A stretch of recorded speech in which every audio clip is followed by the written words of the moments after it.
David, I've got a bone to pick with the universe. Okay. And I think this might actually be where I start the episode because I hate starting these episodes. They're so awkward. But then also, I'm so frustrated because when we recorded the episode last week, it was drier than the Sahara Desert. There was no news. Barely any games came out last week. It was just dead. And then as soon as we posted the episode, that's when all of the news came out. The stop killing game stuff started happening. Just the floodgates were open. And then I just felt so out of touch and so late. So hopefully we're going to just get this episode out as quickly as possible this week. In this week's episode of Last Week in Gaming, which, by the way, I'm joined by my co-host David, aka Cool David. And in this week's episode, as always, we're going to be talking about the gaming news that has come out. Also, as well as actual game releases for once. We've got a couple of game releases to go through. We're also going to be playing a bit of a cheeky game of Would You Rather. I was going to say Never Have I Ever. That's a different never have I ever.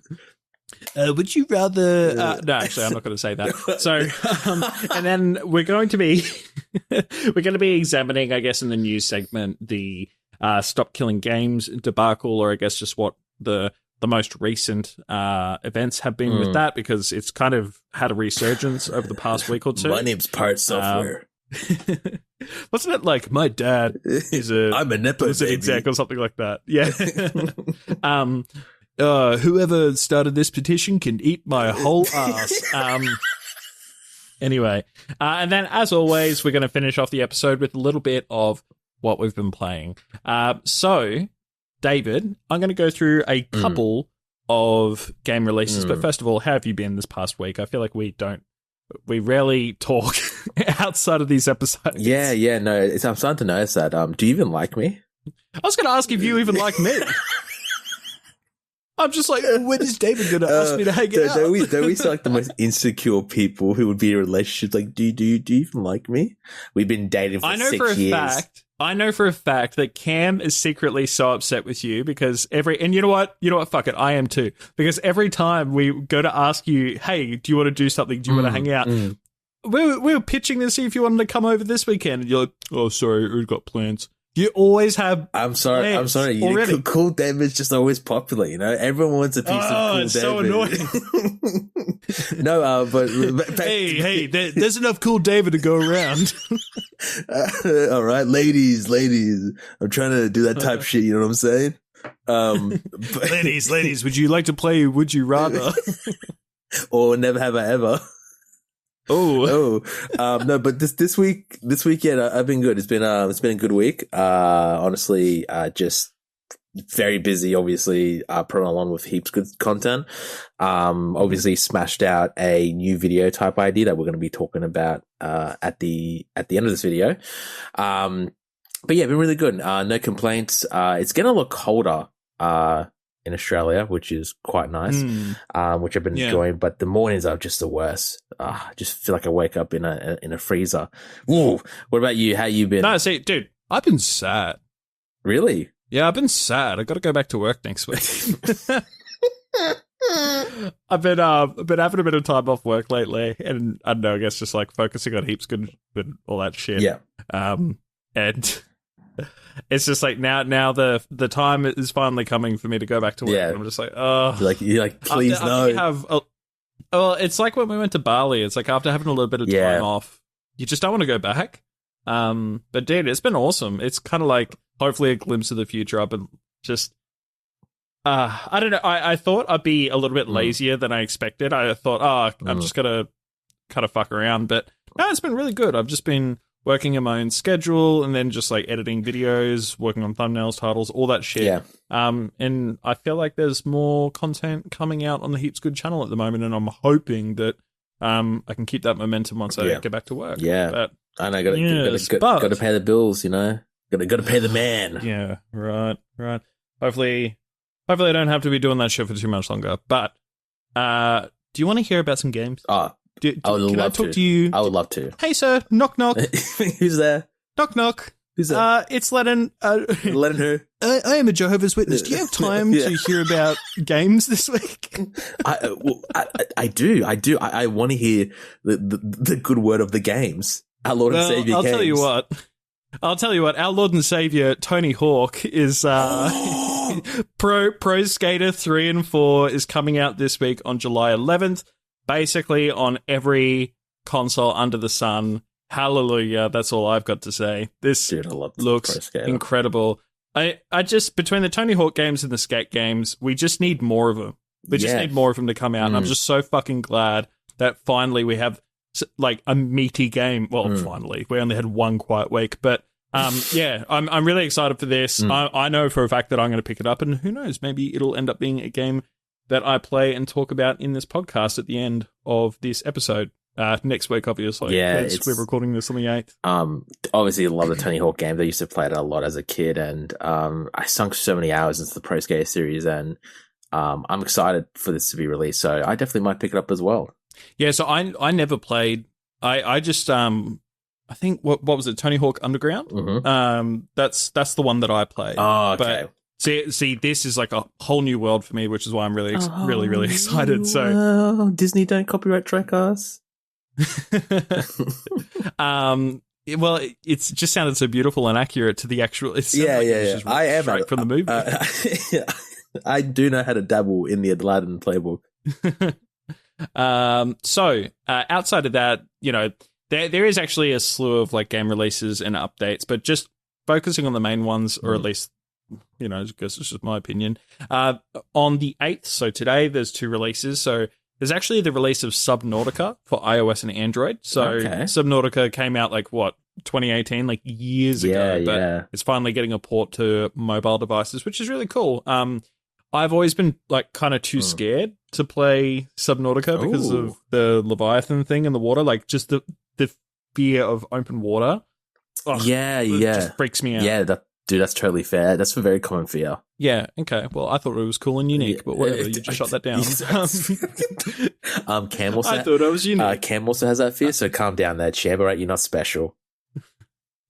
I was going to say something about him, but never mind. I'm not going to. Let's just pivot this. I'm not going to drag him in this podcast. It's not fair that I drag him. Let's pivot this conversation to let's just dissing Cam for the next hour. Last week in Cam. Today. Anyway, so the last game I'll talk about is Missile Command Delta. So that'll also come out today. That's also on all platforms. And it's basically like a turn-based tactical game. I'm a fucking fiend for turn-based games, so I'm definitely going to be checking this one out. And it's basically a reimagining of Atari's 1980s missile defense arcade game. So I feel like I've heard of Missile Command before, but I've never played it, so I'm really excited for this. And to be honest, that's the main ones from this week. Like I said, there were a few other title updates and stuff like that as well, but they're the main releases for this week. But enough of the game releases, David. I just hurry up and tell me. I want to know the news. Knock knock. I want to wake up with today. Knock knock. Hello. Hi there. Would you? Carl Stefanovic, is that you? Are you going to tell me about the gaming news? Oh my god! and he's already 5 beers. He's already anyway. 5 beers deep, just laughing in the camera. Just necking a BP while he's telling us about stop killing games. Carl, please, you have a real. Oh, what's a video game? This is an intervention. Well, this week it has been incredible for some gaming news. Not incredible, but it literally, like I said, after we recorded that last week episode, it popped off. It popped off, King. Hot news. Hot news off the plate. Hot news. Off the press. Off the presses. Hot. Obviously, to start off with, obviously the big major news, obviously, that caught my eye is with Microsoft. Now, Lennon, my question to you is, are you an Xbox? So, with some heartbreaking news, Microsoft has announced that they are closing down a few game studios, which does affect or hits layoffs with that has affected 4% of its global workforce across every division at the company. Mainly layoffs hitting the Xbox division. which unfortunately has killed Microsoft has killed the Initiative, which was a team who were developing the new Perfect Dark game. And that trailer, I felt like that trailer came out last year, and to be honest, I was really impressed with it. I was excited for a Perfect Dark game, because I loved the original back in on the N64, and I was like, yes, this is what we need. This is what Microsoft needed, just like a new like a rebrand of an IP or IP to come back from the dead. And no, they've killed it. Yeah, it's dead. Which is really unfortunate and really heartbreaking. On top of that, it has killed another project called Everwild, and also has killed ZeniMax's new IP and other unannounced projects. And this sucks. It's really disappointing. I'm actually quite annoyed about this. When I was seeing this news, it actually did really, really kind of trigger me and piss me off, because I don't understand what this marketing strategy is. They spent billions of dollars acquiring all these studios. They've done nothing with them for the last who knows how many years they've acquired them, and they've just decided, you know what, bye. We're just going to close your studio down, which is insane to me. It's insane to me that you've pretty much has invested all this money into this talent and have done nothing with it. And it really begs the question, what is Microsoft or what is Xbox doing? Yeah. Well, I mean, if I could throw my 2 cents in, I think an acquisition of that scale, with the whole purchase of Activision Blizzard King, whatever it is, I think that is going to be a much longer path until we really see too much from that. And I mean, I think we've already seen games like Starfield, Doom, the Dark Ages, stuff like that, where it's all day and date, just straight onto Game Pass. And I think that maybe the initial thing was like, hey, if we acquire these studios and get this massive library and collection of these AAA games onto Game Pass, like Game Pass is the focus rather than Xbox. And I think that was kind of the direction it was going. I think what kind of baffles me as someone who maybe doesn't understand the full picture is that you're not breeding confidence or creating I don't think it is unique to the gaming industry, but I definitely think it is something that is very prominent in the gaming industry at the moment, that people just expect that you just make a game and then you just get laid off, and you shouldn't have that fear or expectation. And it just seems like for the past 3 years, pretty much, I don't know, it started really ramping up. I think ever since 2022, 2023, layoffs were just starting to become more and more common. And then I kind of thought we were out of that phase. And, even just since starting this podcast, this is our 5th episode. And I think we've had 2 or 3 episodes where we've discussed layoffs. And it's just shit, because I think these developers or, it's not just Microsoft, but let's just use Microsoft as an example. You have these development teams or studios and you're trying to churn out these games, but then, they might not be making as much money. And then to keep the shareholders happy rather than the consumer, you're axing all these people. 100%. So that way it's like, okay, well, we have made X amount, but we've also cut back on all of these extra costs for salaries and staff packaging and stuff like that. And it's literally to do nothing but just to keep the shareholder happy. So that way, number go up, or our margins are looking much better. Stonks. But I don't know if you've seen, I don't know, that to me it seems like the antithesis of wanting to create a good company and a company that people will loyally follow. If people feel like you're going to look after your staff and you want to make good games, you're celebrating gaming, people will follow. But if you're just going to be like, cool, I'm just going to try and make the number go up, it's so transparent and I think people are just fucking over it. And I just think it's disgusting. And really? I'm obviously really disappointed in Microsoft, but I think it's just this industry as a whole. It's hard to trust who's good and who's not anymore. Especially with Ubisoft, they've been going down the shitter for years. And I didn't even want to touch a new Assassin's Creed game anymore, because I just know that it's either going to be padded out, it's going to be shit, it's going to have microtransactions, it's just going to have, it's tainted.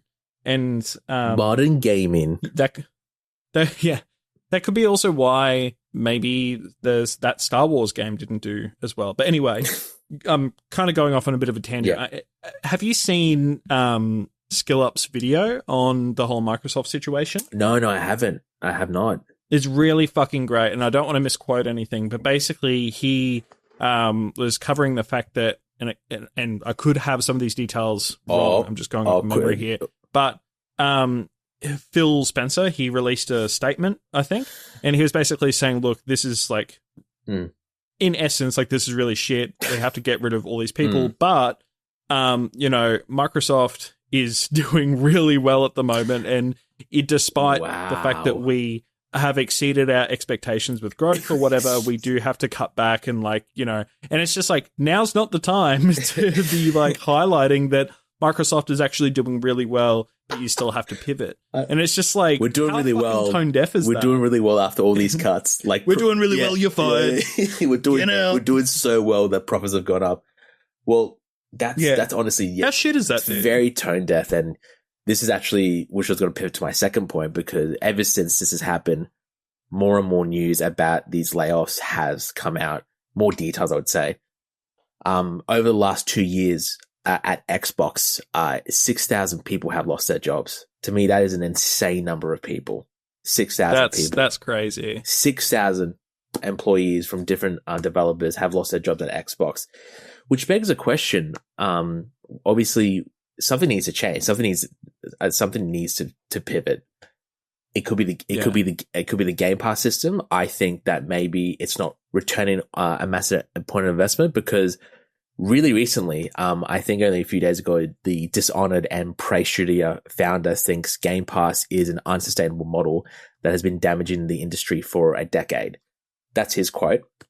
And to be honest, I think he's pretty much hit the nail on the head there, because Game Pass, while yes, it is an amazing thing to have, to obviously pay a 10-month or have a month subscription fee to have access to all these games, it really isn't returning so much profit as like an example, when the Oblivion remake came out, it was like $80 or $90 or $100 with the deluxe edition. I feel that if we want to see returns on investment, Microsoft really has to change the dynamics of Game Pass, where maybe we should have all these first parties be, I don't know, released not on Game Pass for a while, so we can actually recuperate some profit here, because they're just killing projects, and people are losing their jobs, and people are suffering, families are suffering, and it really is disappointing from a Microsoft standpoint, and obviously massively tone deaf from Phil Spencer to be like, well, yes, it sucks, profits are up. Well, actually, I got the quote here. I'll quickly read it out. So he says, in his memo to staff about upcoming Microsoft and Xbox layoffs, it says, I recognize that these changes come at a time where we have more players, games, and gaming hours than ever before. Our platform, hardware, and game roadmap have never looked stronger. Oh my God. The success we're currently seeing is based on tough decisions we've made previously. We must make choices now for continued growth, or something along those lines. It cuts off there.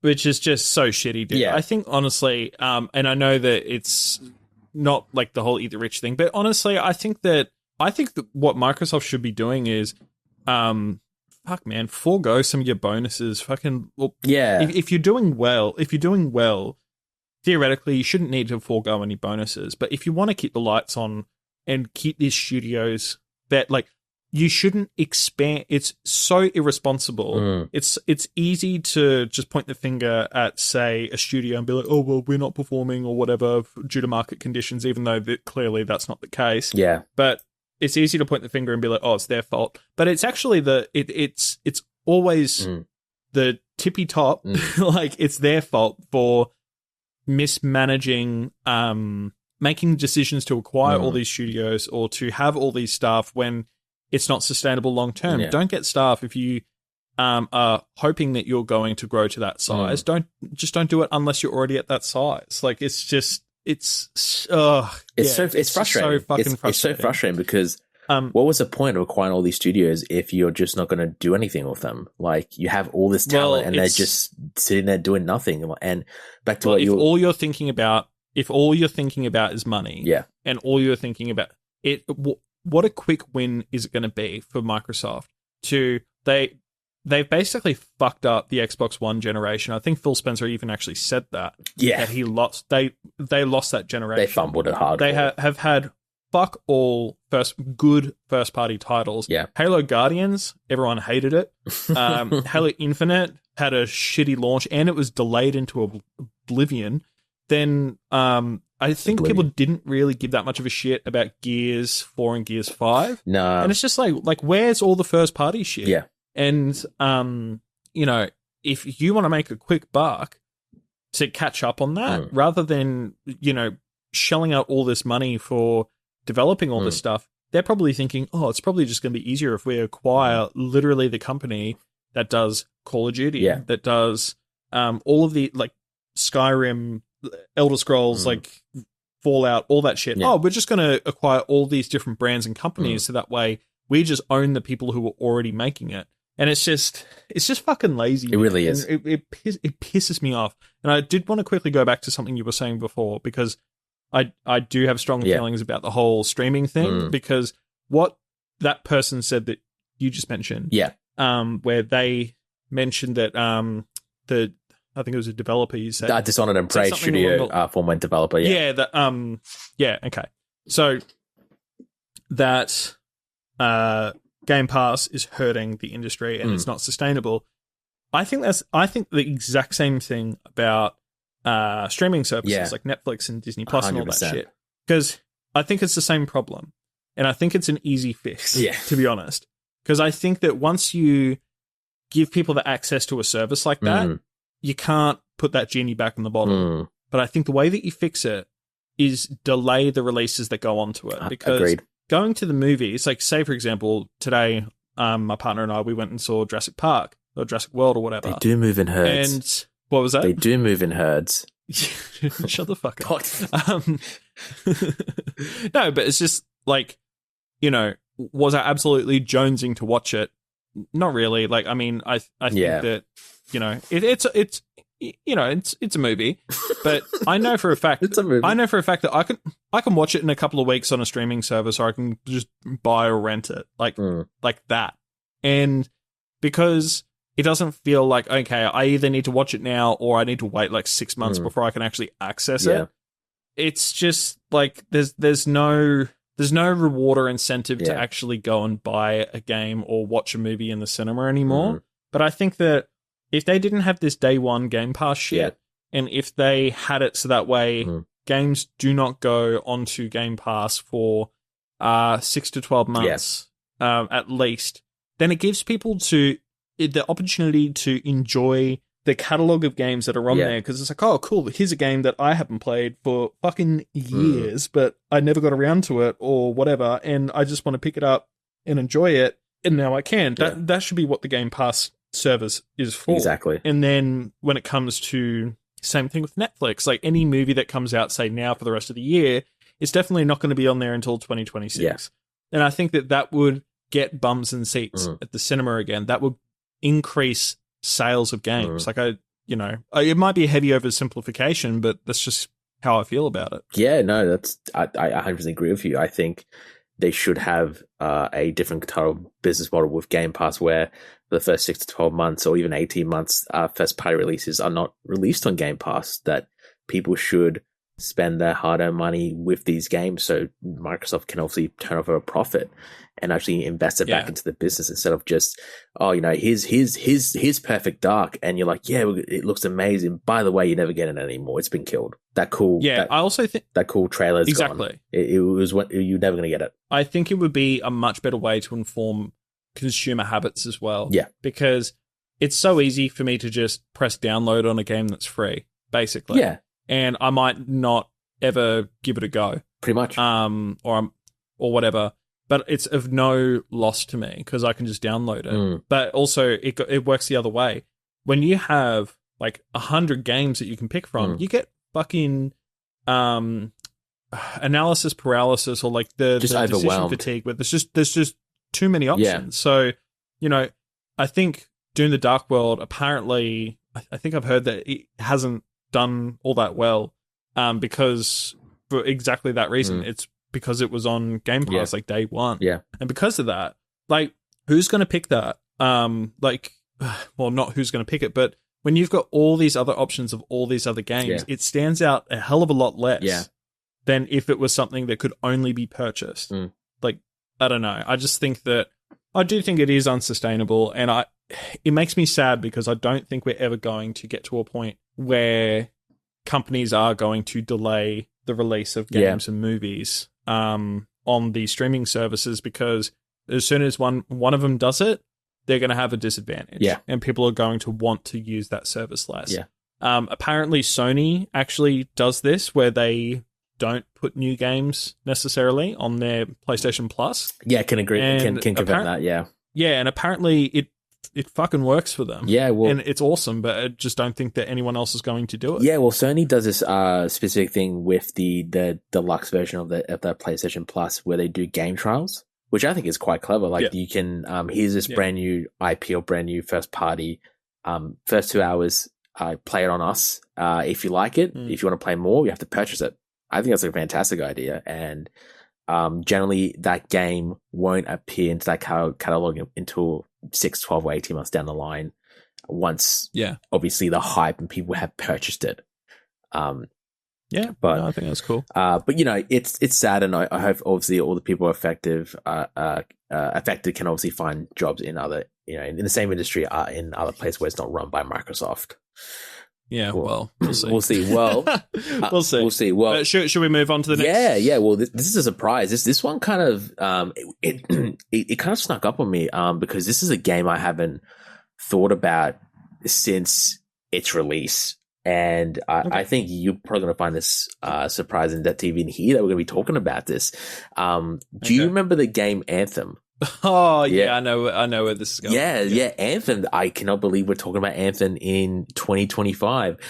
For you mean the Mass Effect killer, like fucking whatever it was going to be. Like, I remember seeing the trailers for this when it was first announced, and everyone was fucking creaming their pants. Yes, and being like, "Oh my god, this is going to be like the next big thing." Yeah. And obviously, what a flop. Yeah, it was dead on arrival. I remember how I was excited for this game because it looked amazing. It was basically this co-op open world multiplayer, not multiplayer, open game where you can fly around in mech sets like Iron Man, which I thought was amazing. But the reason why I bring it up today is always since it was dead on arrival. Anthem, EA has just announced that Anthem is actually closing their online servers in January 2026. Which, to be honest, I didn't even know the servers were still on. Yeah, because I remember, I think it was maybe around like 2020 or 2021. There was like a new team allocated to Anthem or something like that, and they were going to look at restoring it, and then it's like, oh wait, no, we're not going to. It was like, no, we don't do that here. Yeah. But so does this mean that is it an online only game? Yeah, it's an online. Excuse me. It's an online-only game, so that means game servers will be available until the 12th of January 2026. So after that, you just can't play the game. Can't play the game anymore. It's an online title only, so once the servers go offline, it will no longer be playable, which I think is a kind of a slap in the face. You know, Anthem wasn't the most stellar game. If you did purchase it and just never picked it up again, and now we're going to go back to it, but after that date, you can never play it ever again. And I believe it's from the Q&A. I believe that the game has been delisted to be purchased as well. Interesting. Can I tell you a quick story? Yeah. So I think it was like back in it must have been 2019. I think. So I just got a new job. I just, lost one of my jobs, and I had started working in a bar, and I was seeing someone. Okay. Whoa. My fucking ex did.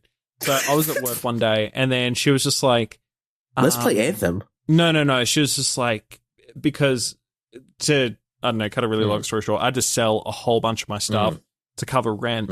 And then I got this job, and one of the things that I had to sell was my Xbox. Right. And it was like so shit to have to do that. And then, I was starting to make money again, and then she came in on my shift, and we were just like talking shit. And then she was just like, hey, would you like me to go to EB Games? Basically the Australia version of GameStop. Yeah. And she's like, oh, do you want me to like get you an Xbox? Like, you've got the money now. I'm like, yeah, that'll be awesome because I can't really do that through the day. So she goes to EB Games with my card, and she gets me a PS4 instead of an Xbox. What? And like I've never had PlayStation up until this point, so I've got I had no friends or anything on the PlayStation. Kind of like now. All my friends, achievements, everything, Xbox. All my games that I still technically have were Xbox as well. So I was just like, awesome. And the one game it came with was Anthem. Oh, okay. Actually, no, that's a lie. It came with Anthem and it came with Horizon Zero Dawn. Okay. But so I've got a disc copy of Anthem that I've never touched. Wow. But it makes me wonder. So after January next year, does this mean that I'm not going to be able to play that game if I wanted to? Correct, yes, because it's only an online game. Dude, that sucks. Yes. It's only an online game only, which is surprising that they never released an offline version of it. But yeah, unfortunately, after the 12th of January 2026, you won't be able to connect to the game servers, and you won't be able to play it anymore.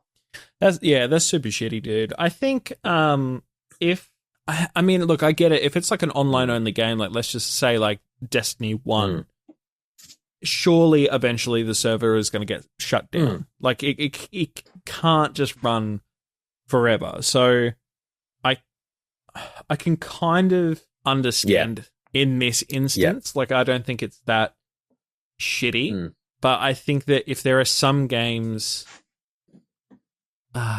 like I don't know. This is why I've got it's like a catch-22, and I guess this is the whole essence of the stop killing games thing, isn't it? Where I was about to segue into, by the way. yeah. Do you like how I planned this out? It was like a perfectly planned segue, masterful, transitional right here. I'm playing 4D chess with everyone's playing checkers. I don't know. I think it's tough because on the one hand, I almost feel like every game should, to some degree, have an offline component, so that way. And this isn't a problem that I guess we really had back in the day. Like, let's just say 10 to maybe 15, 20 years ago, because most games are like, here's the game, and then here's the multiplayer component. It wasn't usually all online unless, the occasional MMO, RPG or whatever. But I can also kind of understand if the game is designed to be a live service game from the get-go. And then... So, yeah, I don't know. I guess I'm in two minds of it. Like, where do you see it? No, I can understand why they're doing this because, like I said, Anthem was dead on arrival. Like, who the fuck is playing it? I mean, no one is. No one is playing it. Yeah. I'd be surprised if people are still playing it. But maybe there is that occasional hardcore fan. So I can see why they're shutting down because obviously keeping an online server up and running is a cost. It's money that's taken out of the business revenue. However, I still think if you purchase a game, if you spend your hard-earned money on that game, you should be able to play it whenever you want, even though if the game is a big pile of shit, or you should still be able to, when you purchase it, you should still be able to play it. I don't think it should be just taken away from you just because it's an online only and the servers are just going offline because it's too expensive to run and there's no return on investment. Because that just sets a dangerous precedence of obviously owning a video game. Like, what is considered to be owning a video game? If you buy a game, what are your rights as a consumer? So, which obviously segues into stop killing games. Yeah. Well, just if I can just say one thing, just real quick. I guess while you were saying that, I guess I was just thinking, to a certain degree, if we are buying a game that is designed to be a live service only game, you would think, oh, okay, well, inevitably it's going to shut down one day. But actually, no. Maybe on the other end, maybe these companies should be like, all right, we need to own the fact that if we're going to release a live service game or something that is meant to be a product that people can enjoy for God knows however long, we need to accept the fact that we're probably going to have a server or two like running like indefinitely or whatever. Like that is the cost. Like if we're trying to capitalize on this market and this area of gaming, then 100%. That's something that we need to accept. So, it's, I don't know if it's quite like a chicken or the egg situation, like which one is really right or wrong, but I definitely think that with some of the things that we have been seeing, it's just so shitty, dude. I can kind of understand with the Anthem situation because I don't know how many people would be playing it, but that's also coming from the perspective of I probably wouldn't play it, but maybe there is someone who does want to play it. Maybe there is someone who is currently wants to experience that really shitty story or like, you know. So I to deny someone that, especially if they have a physical copy, like I think, and I could be misremembering, but I think like Microsoft did this with, I think it was Forza Horizon 4. Right. Like they just pulled it from, I could be completely talking out of my ass. I feel like it's Forza Horizon 4, one set in England. And I think they were pulling it from marketplaces. Wow. Because the licenses for music were expiring. Okay. And I think that it was too expensive. Like they didn't want to pay more money to have these classic Microsoft. Basically to renew the. I could be wrong. While you start talking about stop killing games, I'll look it up just to fact check myself. But I'm pretty sure because I think they pulled that from from marketplaces purely just because of that. And it just makes me think, man, what happened to like whatever agreements were back in the day where whatever music was in the game is just in the game indefinitely. Yeah. Like that's so shit. But look, David, I'm begging you. You're begging me? Absolutely begging you. Yeah, you're begging me. I'm begging you. Could you please stop killing games? I'm sorry. I just tonight's the night. And it's going to happen again and again. Moving over to obviously to some really good news. Obviously because, you know, it's been a very, like I said, very sad news week for gaming. The Stop Killing Games initiative has actually surged and passed over 1 million signatures over in Europe to obviously be considered to be brought forward to the EU. Now, amazing news. Obviously, it's an amazing initiative. If you're not sure or what the initiative is, or you've kind of heard of it, but you're not too sure what it's about or how it affects you as a consumer, essentially, this initiative was birthed basically around developers need to have some sort of farewell timeline for their live service games or for their video games in general. So players can obviously, when they purchase the game, they can obviously still play it after the game has been discontinued with support. This obviously was birthed from, I think famously, when Ubisoft decided to just take the crew offline completely. And I think the crew still had an offline mode, if I remember correctly. I could be mistaken, but Ubisoft decided, you know what?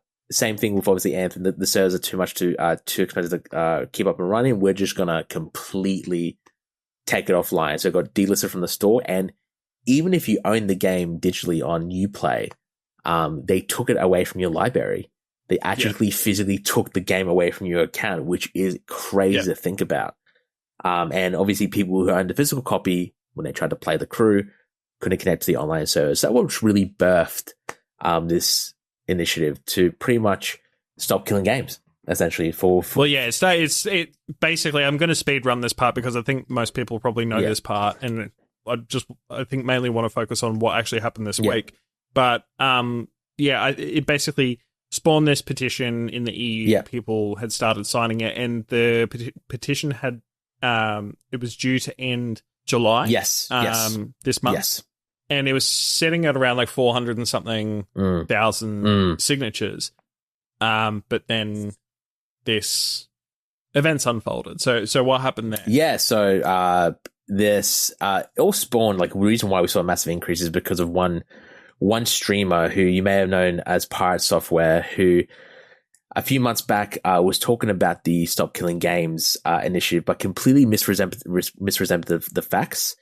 Misrepresented the facts of what the initiative was meant to do, and pretty much was just really incorrect with what it was for. And it had this very Barbra Streisand effect where people started to use these old clips, and it actually brought people to the actual petition to start signing. It made people want to actually sign. Yeah, and this streamer refuses to acknowledge that he was wrong, because he can't be wrong apparently, because he worked at Blizzard for 6 years, and he's pretty much just gone off the rail, just saying that this is a bad initiative, it shouldn't be done, it's stupid. But when people actually started to do their own research, it kind of shined a new light, and it got way past its inches, which is amazing to hear. And I hope, obviously, this is brought forward to the EU, and screw pirate software. All right, take accountability for your actions and admit when you're wrong. Oh God. Yeah, because I've seen a whole bunch of like recap videos and videos from like Moist Critical and stuff like that on it, and he's just being really fucking shitty. He's been a real monstrous shitty person about it, and take the elbow. I think that there is nothing wrong with the intention of what this petition represents, and the thing about, I can't remember the guy, his username or his name, the guy who started the petition, but he's been really good about responding to it. I think his name was Ross Scott. I think that's what his name was. Ross Scott was the founder. Right. Yeah. And Charlie also mentioned that he even intentionally didn't really respond to a lot of this criticism from Pirate Software because he didn't want to turn this petition. He didn't want to divert attention away from what it actually represented, and just didn't want it to turn into drama and all that. And I think that's really great. I hope that he can turn it into something where he can maybe sustain himself under like a non-for-profit organization or entity, so that way he can continue the fight. Because I think that now that there are a lot more eyeballs on this, he can, finish the fight? Finish the fight. I was literally about to say that. Oh my God. Yeah. He is the Master Chief. But I think that it's a really great initiative. And I was watching this video from Inside Games today, actually, and they were talking about how it's like, let's just say, for example, this passes, because just to clarify, what this petition does is, if it gets the required signatures by the due date, then it's basically like, okay, then it could potentially be looked at in Parliament. Event, like it gets to the next stage, and then the next stage, and then the next stage. It's still a lengthy process. It's like the first step. So it's like, just because it reaches the goal does not mean that anything is necessarily going to happen. Exactly.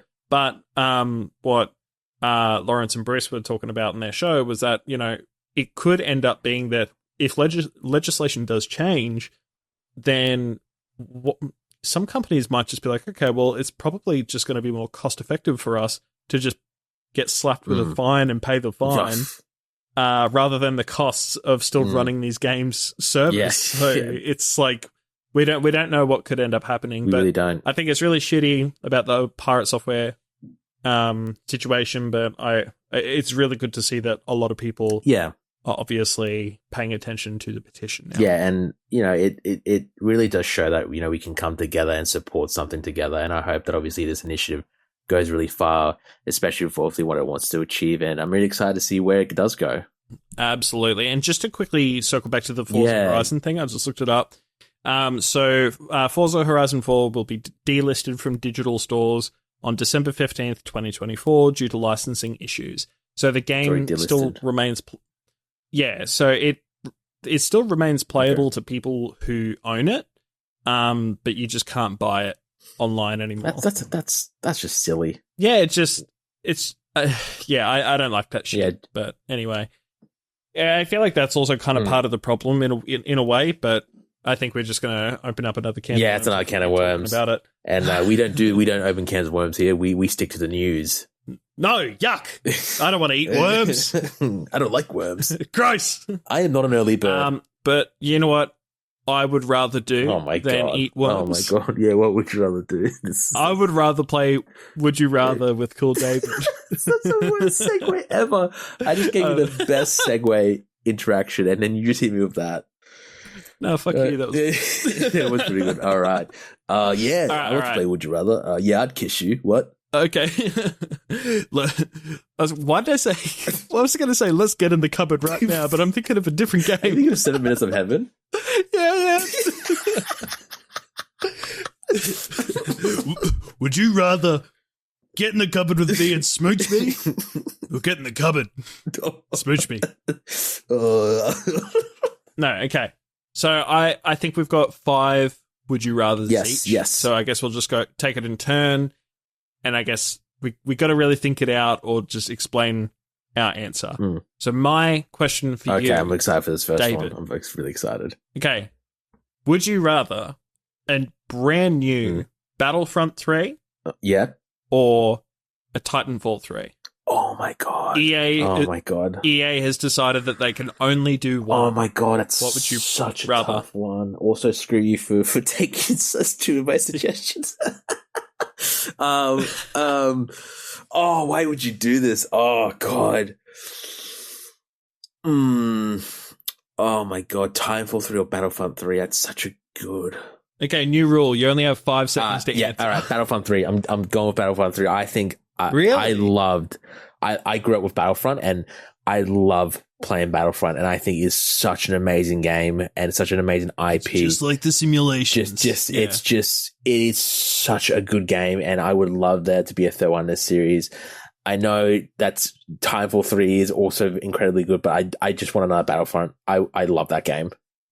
Yeah. See, I would love another Battlefront, but I always feel like the combat just feels slightly off. Like it doesn't quite feel like it doesn't quite feel like Battlefield to me, which is what I would expect it to feel like being developed by DICE. So I think I'm going to have to go for Titanfall 3. Like I prefer the Star Wars universe, but I just love the feeling of the gameplay of Titanfall. Okay. That's fair. That's fair, man. But that's a really good one. Thanks, man. Fucking smack me with one. Okay. Are you ready for this one? I don't know. So would you rather a new Halo game developed by Bungie or would you, because you already took this one, would you like to play Titanfall 3? I wonder. Okay, so here's the thing. So I do love Halo, but I was never like a diehard Halo fan when it was like popular.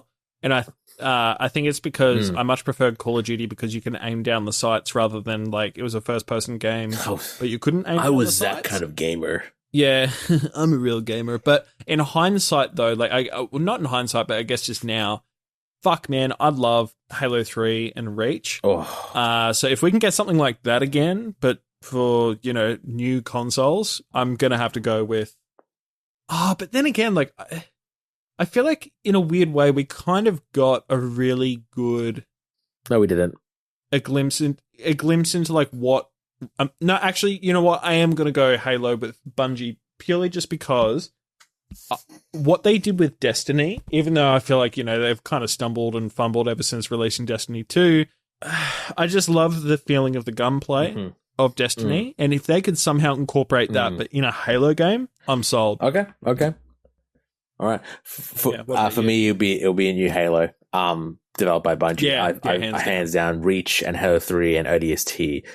It's probably still one of the most amazing Halos I've ever played, and I would love for Bungie now, after obviously working with Destiny, to have another shot with a Halo game, because 343 have dropped the ball in my opinion, and I would love just for the OG Bungie just to come back and just release a banger of a Halo. Yeah, I mean, it's a shame because I think that 343 have actually done really incredible stuff. Like, I think that I like what they did with Halo 4, and I think that what they did with the not the Master Chief Collection, the Halo Anniversary, like, I thought that was really great. I think they're really good at adapting what's already there. Yeah. And I think as well that they're incredible with graphics and visuals. Like, it's all beautiful. But as for actual gameplay, story, all that stuff, just that's soul of Halo. Yeah. Like, I think that it's just not there anymore with Bungie. It'd be really cool to see if Bungie come back, but yeah. We'll see. My next one for you. Okay, hit me. David, would you rather for games like Fortnite to cost upfront money with less microtransactions or to remain free and still have the existing microtransaction practices? All right, before we can... But keep in mind that if they're not going to have the same level of microtransactions, if for this example, it could be like $30 with less microtransactions or, $60, but once a year they have DLC.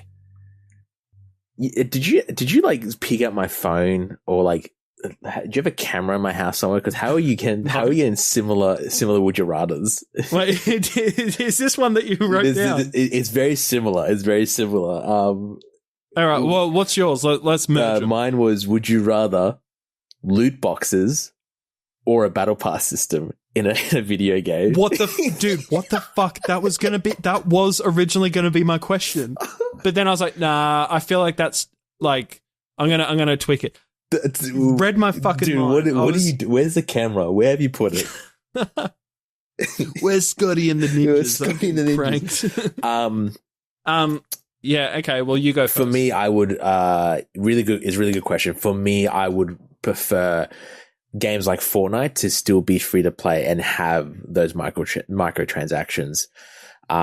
Because interesting. For me, it's just, it's fun to know that I can play a free to play game like Fortnite or Overwatch or whatever shooters out there, and have the option of it not cost me any money, and never spend any money in the battle shop, or battle pass system or the online shop. Then obviously spend a little money on the game and then have less microtransaction, but obviously less consistent updates. To me, I just think the free to play is just more enticing to me.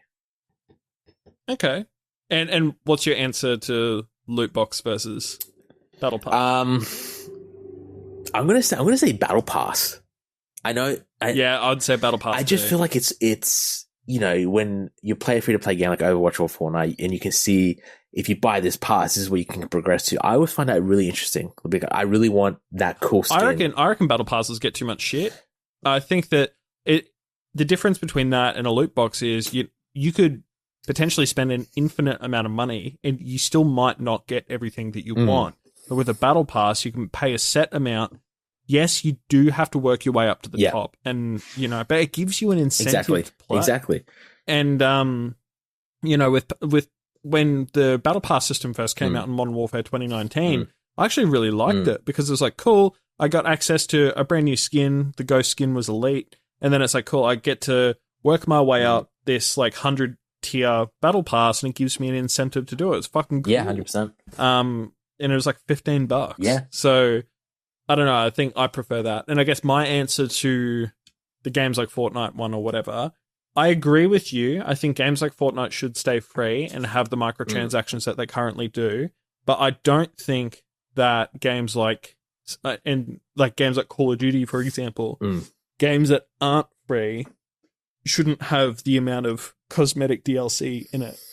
I don't want to pay in Australia over $100 for a brand new Call of Duty game, and I still have all of these microtransactions that I could pay for. And I know I was literally just saying that I thought that the Battle Pass system was awesome in COD 2019 or whatever, but I just think that having a Battle Pass is a lot better than having a loot box.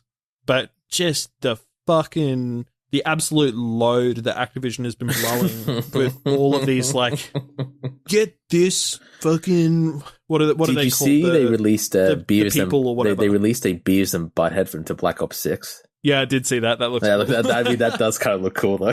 Yeah, but the thing is, I wouldn't give a fuck about it if it was in Fortnite, because it's like, okay, well, kind of this is how the they aesthetic. Make their money. Yeah, but... Well, not even just that. I just think it's, it's a free game. Cool, I'll shell out a couple of bucks, whatever. But it's like, if I've already spent all of this money on COD, and then it's like, cool, I need to spend another $20 or whatever on this pack to get...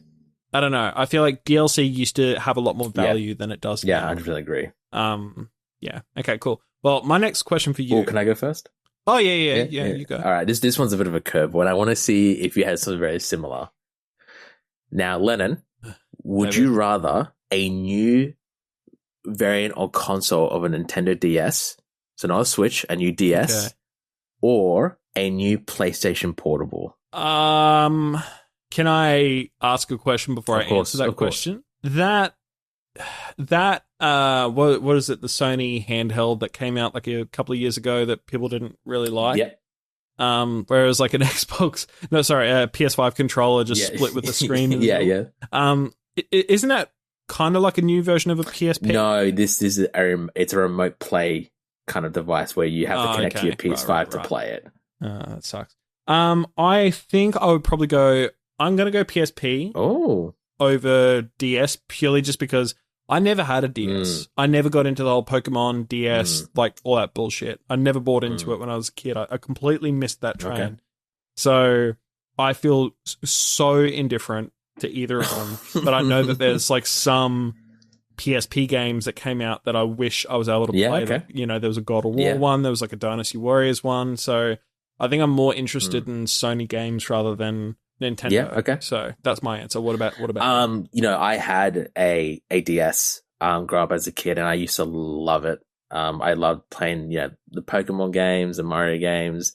But obviously if we take into consideration of the Nintendo's shady business practices, it's kind of hard to justify if I would obviously buy another DS if they were to release one, which I'm not going to because the Switch has pretty much superseded it. But I would really, because I never owned one, I would really love to have a PSP. I would really love to have like a... Yeah, fucking oath, dude. It's so cool. There was one that they had where it's like the slide one. Or I think it was called a PSP Go. Yeah. I always thought that looked fucking sick. It looks incredible. And like obviously Sony released a lot of its first party titles on it, like a God of War game, a Dynasty Warriors game. Yeah. I would love for Sony to release another PSP because I would love to buy one because to me that's what portable gaming is, where it can just fit in your pocket. Like it's nice to have it. I just want a portable device that can let me play my GTA China Wars from iOS. But yeah, all right. What about you? What's your hit me with it?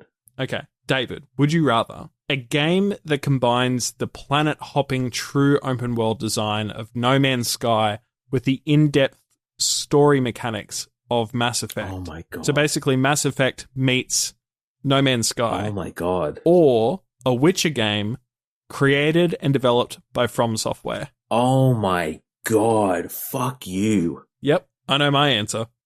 Yeah, I'm gonna go with the Witcher one. The Witcher, really? Witcher one from Software, because if From Software did a game based off the Witcher universe, I would 100%. If it was like Elden Ring, play it till the day I die because that just sounds amazing to me.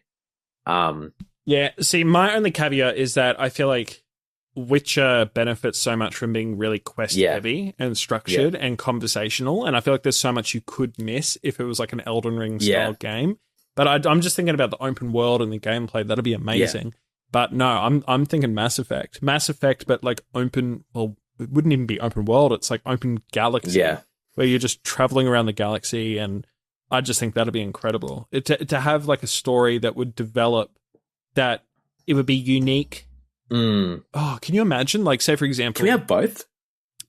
God, that'd be so cool. Imagine a Mass Effect game where you're hopping from randomly generated planets, procedurally generated planets to another, but say whatever the Turian race is, it's like their planet is for your game. Yeah, just whatever the planet is that you land on. So it's like for everyone, it's a different planet. Yeah, but it's just unique to your story. Like that'd be so. It should have been Starfield. That should have been Starfield. Todd White, dude. Yeah, they fucking fumbled, dude.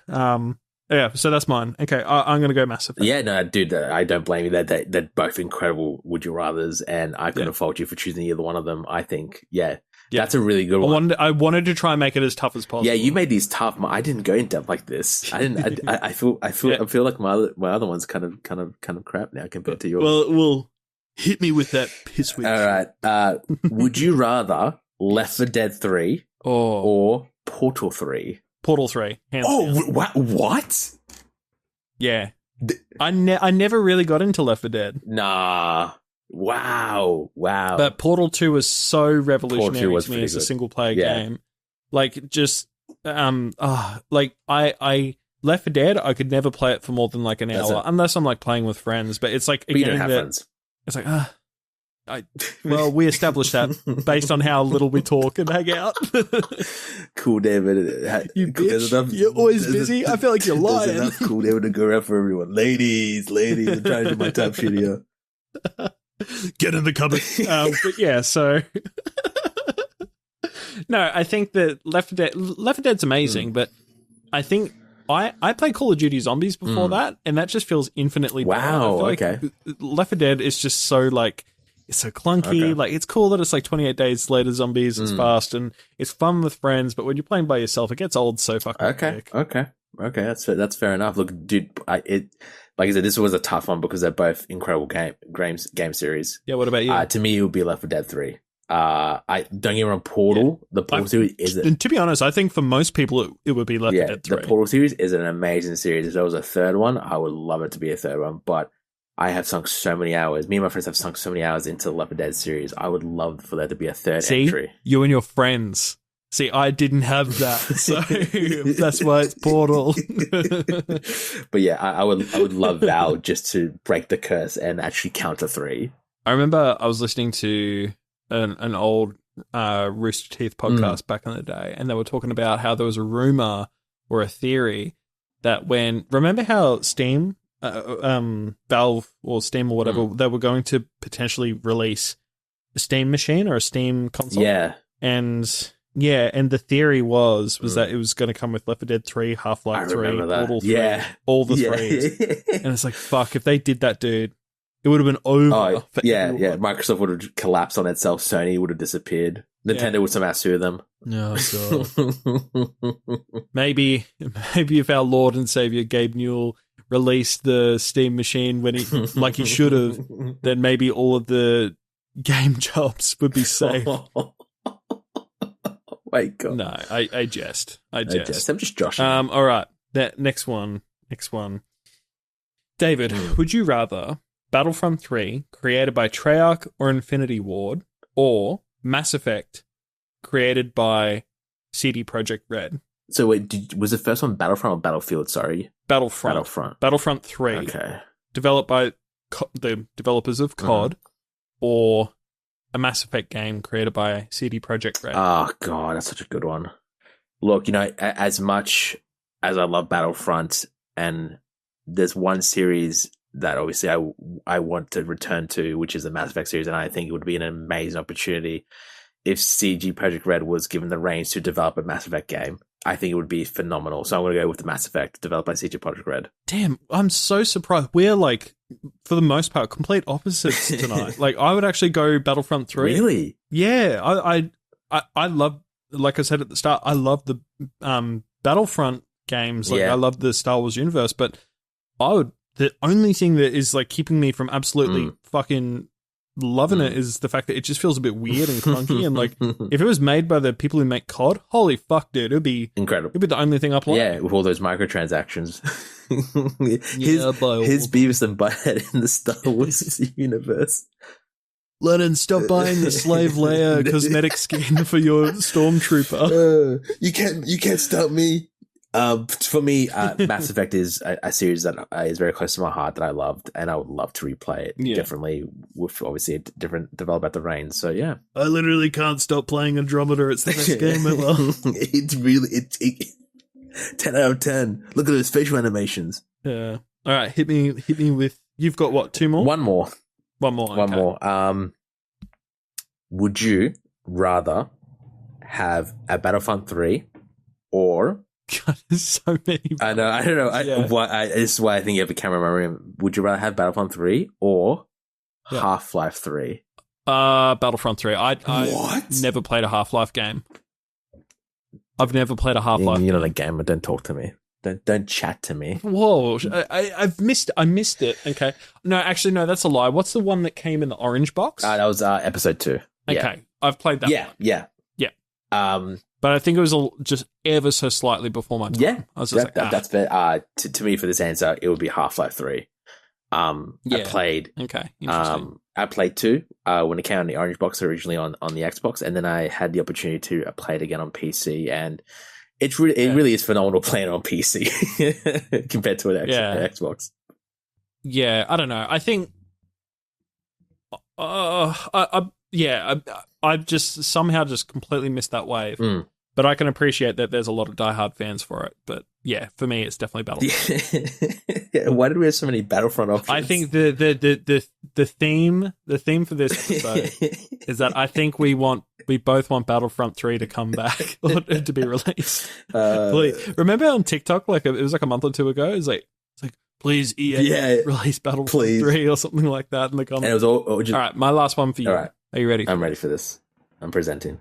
Would you rather a well-planned redo on the latest Star Wars sequel trilogy or a complete redo of the final season of Game of Thrones with the original showrunners, but they were required to continue Game of Thrones for the total 10 seasons as HBO originally requested? So not trying to speed run through it, but to do the full 10 seasons like HBO originally wanted them to do. This is not even game related. This is a massive curveball. I know, it's unrelated, but I just wanted to... It's a huge curveball. Keeping you in your toes. Oh, God. That's a good question. For me, honestly, I would have to go and choose Game of Thrones for 10 seasons. Yeah, I'm going to go Game of Thrones. Because the Star Wars, I feel like when the sequels came out, or the new sequels, it's been there, done that. It was nice to have more Star Wars movies or more. We don't want to talk about how that turned out. But to me, I just feel like Game of Thrones is such a good show. And it breaks my heart that they pretty much had great consistent seasons and then just fumbled it at the end. It's just such a disappointment. Yep. It's like, I can go back and rewatch the Star Wars movies and I can just switch my brain off anyway. Yeah.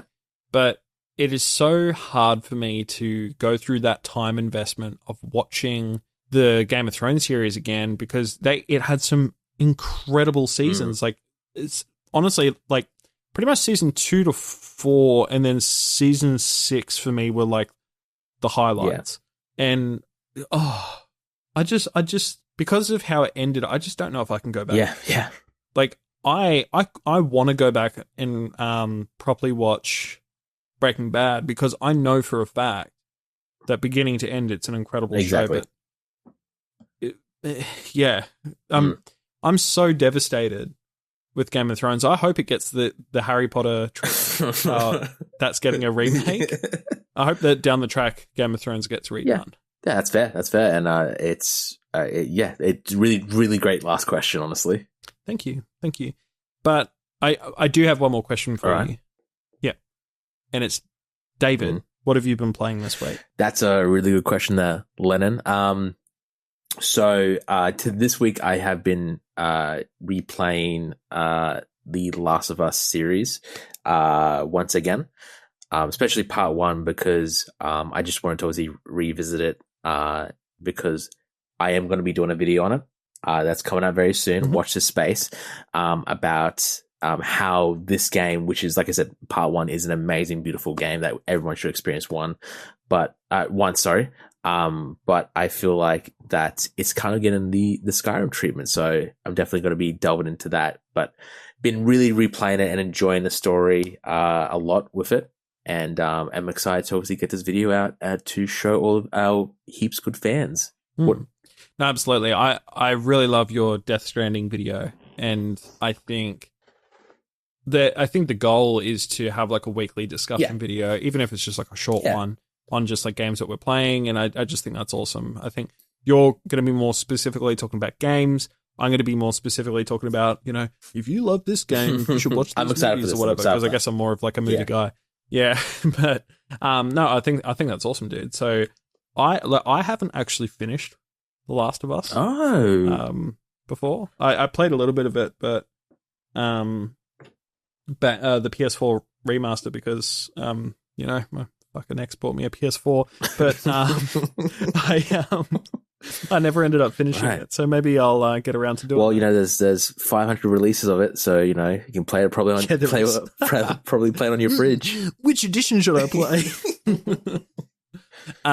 Okay, cool. So you've been playing that. Anything else? And just been dabbling with Death Stranding too, but not as much this week. Yeah, okay. Do you reckon like after The Last of Us and after your video's out, you're going to go back to Death Stranding? Probably, most likely. I would love to because it's apparently leaps and bounds over the incredible. And I want to also. I've seen a lot of really good reviews. A lot of good topics, and I just really want to finish it and just obviously experience that for myself. Yeah, definitely.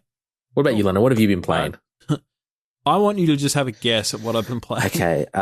It's I feel like there's some sort of border and there's a land too. Yes. Is there two of them? Two borders? Yeah, I've been I was going to make a Trump joke, but no, I think the big beautiful bill. It's a great bill. There's only one border that matters. But no, I've still been playing. I was going to play Red Dead, but it's just, again, because I'm just still stuck in that, like, oh man, I really just want to finish these games. I don't want to, like, I'm trying to be a lot more intentional with gaming at the moment, and in between like working on videos and doing all the stuff I'm doing at the moment, like I really just don't want to be picking up like 5 different games. I'd rather just like, okay, I'm like halfway through this game. I've set out to play the Borderlands series. I'm already over halfway. I've already finished number 1 pre-sequel. I'd probably say I'm 2/3 of the way through Borderlands 2 at the moment. I'm not trying to like complete them, like get trophies or anything like that, but I'm just trying to enjoy them. So I reckon I'll be finished that this week. I'll probably move on to Borderlands 3 just to have that done. I can't remember exactly when Borderlands 4 is coming out, but I'm November or was it September? Yeah, I guess because I'm just on such a Borderlands kick, I really just want to finish that before that game comes out. And I'm also trying to experience all the DLCs from all of the games as well. That's basically it for me. I mean, I kind of started dabbling a little bit in Diablo 4 again, just because that is on. It's one of the free monthly games for PlayStation. Yes, it is too. But yeah, so I downloaded that, played it a little bit, and I'm like, I'm not going to get too much into this because, again, it's Diablo's a time commitment. I love Diablo 2.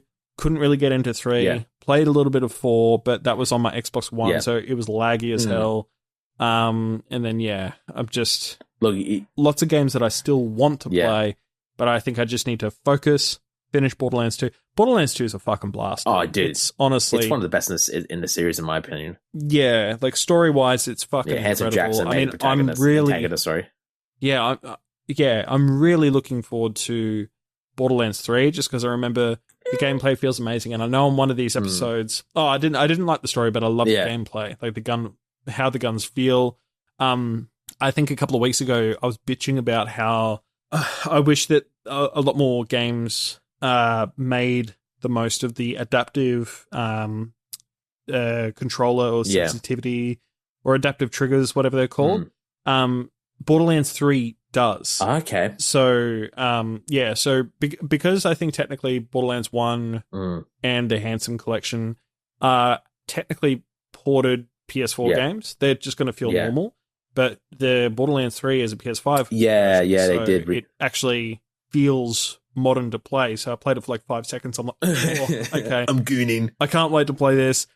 And I'm a real gamer now. No, seriously, like I didn't want to play it for too long because I was like, okay, once I get used to this, I'm going to hate going back. So that's why I'm really looking forward to finally getting to 3. So I reckon I'll be finished 2 this week. Dude, that's excited. I think that's basically me. Yeah, that's excited. I'm excited for you to I never played the PS5 version of Borderlands 3, so I'm excited to hear your thoughts on it. The one thing I'll say immediately is that Borderlands 3 was notorious for having this really shitty, really long loading intro animation of Claptrap dancing from one side of the screen to the other. And it would take like 5 minutes to get to the first man. I know that pain, Yeah, but it's almost instantaneous with the PS5 version. That SSD, bro. Awesome. That SSD. Yeah, man. Speaking of SSDs, I need to sort my computer out. It's fucking dying.